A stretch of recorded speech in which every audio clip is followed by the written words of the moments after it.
Hello readers, welcome back to PJL Books. Today on the showcase, it's time to address the elephant in the room. Now if you follow me, you'll know that I tend to mention Harry Potter a lot. I'm not shy of my admiration for J.K. Rowling's creations. Simply put, it's a very well-made series. But then, that series ended, and the fan base grew up, and they eventually moved on. So, what does a reader who had stuck at the boy wizard's side move on to? The reader is now a decade older, wants something new to sink their teeth into, something with that same sense of place and deep world building that Harry Potter did so well, yet more mature, more layered, and, well, older. Enter The Name of the Wind by Patrick Rothfuss. Whether by accident or by design, Rothfuss really captured the zeitgeist here. He answered the question, what would a magical university be like? And boy, does he answer it well. And yet, while I use the phrase Harry Potter for grown-ups as a compliment, it does Rothfuss's novel a disservice because there is so much more to it than that. So The Name of the Wind tells the story of an unassuming innkeeper called Kote, who is tracked down by an autobiographer of sorts called Chronicler. It turns out that Kote is in fact an alias, and this innkeeper is the legendary Quoth. I don't know, I'm going to put the name up here. You tell me how this is pronounced. But I hear it's Quoth, who, despite being young still, has an illustrious past behind him, rumoured to have been a key player in the war being waged across the land right now. Over the next 3 days, Quoth agrees to recount his mysterious past to Chronicler.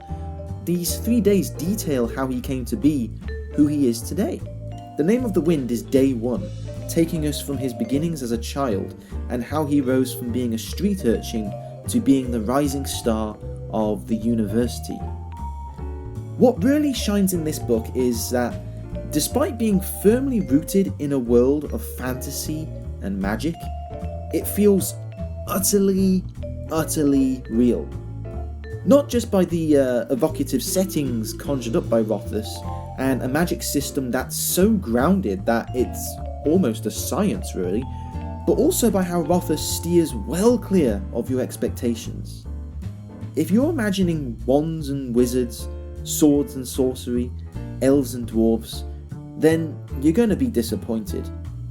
Except, no, you're not going to be disappointed really, because instead you're going to delve into a story that feels fresh and anti-cliche. That last bit is really important, I think, about being anti-cliche. Quoth's fortunes and well-being hang by a thread for nearly the whole novel, and the way the narrative can turn on a dime and throw curveballs at you really keeps things tense and unpredictable. Just because our protagonist is down on his luck doesn't mean another bad thing is waiting around the corner to make it even worse, for example. Nothing ever comes easy to Quoth. Though he is talented, he really needs to fight tooth and nail every step of the way, making his moments of victory, even the smallest of good fortunes, extremely satisfying. But most of all, and this is the point that I've never seen in a review, is that this book feels really relaxed and at ease with itself. It isn't paranoid about holding your attention. The book is a slow burn. It opens slowly, and the action is few and far between. But it works because Rothfuss really nails the key points of giving you characters to care about and then putting them in situations that you want to see them interact in. This effortlessness in weaving a compelling narrative that doesn't need to chase down and pin the reader's eyes to the page is really refreshing, and it makes the novel all the more stronger for it. The Name of the Wind is an excellent novel, and one that I would recommend to anyone looking for a big, immersive read that celebrates the small, the quiet, and the different. And that's it for today's showcase. Thank you very much for listening, readers. A link to this book's purchase page will be in the description below, as well as all the links to my websites and blogs, so please check them out. Thank you very much for listening, and I'll see you next time. Bye bye.